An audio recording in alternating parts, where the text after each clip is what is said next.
এক পাত্রের সঙ্গে আর এক পাত্র টক্কর মেরে আপনি যদি নদীতে বা জলে বা কুয়ায় বা যে কোনো পানিতে যদি আপনি ফেলে দেন, তাহলে আপনি যার নামটি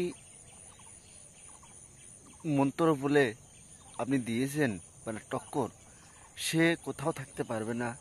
আপনার কাছে আসার জন্য ছটফট করবে, আপনার কাছে আসার জন্য সে ব্যাকুল হয়ে যাবে, আপনার কাছে আসার জন্য সে অস্থিরতা হয়ে যাবে। আপনি নিজে অনুভব করতে পারবেন।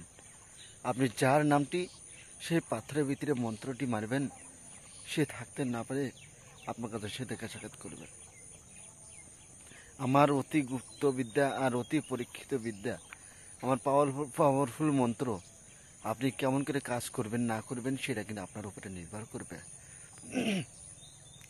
মনে করেন যে আপনি অনেক বিদ্যা খাটাইছেন, অনেক বিদ্যা আপনি প্রয়োগ করছেন, কোনো বিদ্যায় কাজ করছে না, কোনো বিদ্যায় আপনার কাজ হচ্ছে না, যে কোনো কাজ আপনি বিফলে যায়।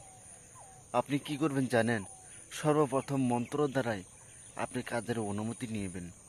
মন্ত্র দ্বারা আপনি কাজ করবেন, দেখতে পারবেন 100% আপনার কাজের অনুমতি এসে গেছে এবং কাজের ক্ষমতা এসে গেছে। কারণ গুরুর কাছে পারমিশন অনুমতি না নিলে কোনো মন্ত্র, কোনো যন্ত্র, কোনো বিদ্যা, কোনো টোটকা ইত্যাদি কাজ করবে না। হ্যাঁ, গুরু এগুলো মাংনা আনেনি, চেয়ে আনেনি। গুরু পিছনে এক গুরু আর এক গুরু পিছনে ঘুরে ঘুরে টাকা নষ্ট করে করে ওস্তাদ গুরু শিখেছেন। আপনাদেরকে মাংনা দিচ্ছে, আপনাদেরকে ভালো লাগছে না, আর কেমন করে দিব আর আপনাদেরকে? এমন করে শিখাবো না, কেমন করে শিখাবো? থই আর বাপের ঘরে কলা পারলেন, সুলাইয়ে খাবেন? সুলাইয়ে খাওয়া বাদ দিন, মাংনা খাওয়া বাদ দিন। আজকাল মাংনা কাজ করে না। আপনি যদি চান তাহলে আপনি দক্ষিণা দিয়ে আপনি ভালো জিনিস আপনি নেবেন। হ্যাঁ, যদি চান আপনি ভালো জিনিস নিয়ে দক্ষিণা দিয়ে তারপর আপনি ভালো জিনিস নিয়ে তারপরে গ্রাম অঞ্চলে দেখাইবেন, লোককে দেখাইবেন, দেখেন আমি কাজ শিখছি। আপনি মাংনা খাওয়া ধরছেন আর আপনি ভালো কাজ চাইছেন? এই বাজারে অত বোধাই লোক। হুম, যেটা একদম পচা মাছ, যেটা চলে না, দেখবেন ওইটা ইউটিউব চ্যানেলে সবাই তুলে ধরে। আমি আপনাদেরকে সঠিক খবর বা সঠিক কথা বলে দিলাম। ভালো জিনিস সবাই পেটের ভিতরে রাখে, গোপনে রাখে, ভালো জিনিস কেউ দিতে চায় না।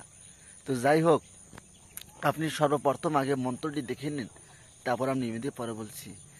হ্যাঁ, আপনি স্ক্রিনে যে মন্ত্র দেখতে পারলেন, এই মন্ত্রকে আপনি ভালো করে মুখস্থ করবেন। করার পর আপনি কী করবেন? শনিবার বা মঙ্গলবার আপনি 2টা ছোটো ছোটো পাথর জোগাড় করবেন, ছোটো ছোটো পাথর, এতটুকু পাথর জোগাড় করে সেই পাথরের উপরে আপনি মন্ত্র একবার মারবেন, একটা টোকা মারবেন, আবার মারবেন, আবার টোকা মারবেন, আবার মারবেন, আবার টোকা মারবেন, 3বার মন্ত্রে 3বার টোকা মারে আপনি এইরকম জলে আপনি ফেলে দিবেন। এরকম জলে বা নদীতে আপনি ফেলে দিবেন। ফেলে দেওয়ার পরে তা আপনি দেখুন যে কাজ করছে কিনা মন্ত্র। আপনি ফেলে দিবেন রাতে, সন্ধ্যায়, যখন মসজিদে আজান হবে বা আপনি ঠাকুর আসনে ধূপধুনা দিবেন, তখন আপনি নিজে বুঝতে পারবেন। দেখেন কাজ কাকে বলে। আমি ভালো জিনিস দিয়ে দিলাম, আজকে আপনাদেরকে সত্য কথা বলে দিলাম, তা আপনাদের ভালো লাগবে। আর সত্য কথা যদি বলে দিলাম তাহলে এসব আপনাদেরকে খুব গুণগান আসবে। যদি আমার ভিডিওখানা অবশ্যই ভালো লাগে তাহলে চ্যানেলকে সাবস্ক্রাইব, ভিডিওতে একটি লাইক দিবেন। আর কথা হলো, যারা ডায়েরি নেননি, অবশ্যই আমি কুরবানির আগ পর্যন্ত আমি বন্ধ করে দিব। কুরবানির আগে সব কিছু আমি দিয়ে দিব। এখন আরেকটি ডায়েরি তৈরি হবে। কুরবানির আগে যারা নিতে চান এই ডায়েরিখানা নিলে আপনি বুঝতে পারবেন বা জানতে পারবেন এই ডায়েরির ভিতরে কী আসছিল আর কি আমি নিতে পারি নাই। আপনার গুরু ওস্তাদ মারা গেছে, আপনি মনে আফসোস করছেন যে ওস্তাদ গুরু মারা গেছে, আমি শিখতে পারিনি। তবে এই ডায়েরিটা নিয়ে আপনি সে মনের আশা পূরণ করতে পারবেন। মনের আশা আপনি পূরণ করতে পারবেন এই ডায়েরিখানা নিয়ে। আপনার ওস্তাদ মারা গেছে, তাতে কি হয়েছে? ডায়েরি তো আছে আপনার কাছে, আপনি নিজেই ওস্তাদ হতে পারবেন।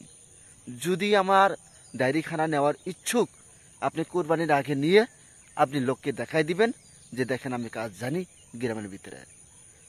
আমার ভিডিওখানা যদি ভালো লাগে অবশ্যই চ্যানেলকে সাবস্ক্রাইব করবেন, ভিডিওতে একটি লাইক দিবেন। ভালো থাকবেন, সুস্থ থাকবেন, ধন্যবাদ।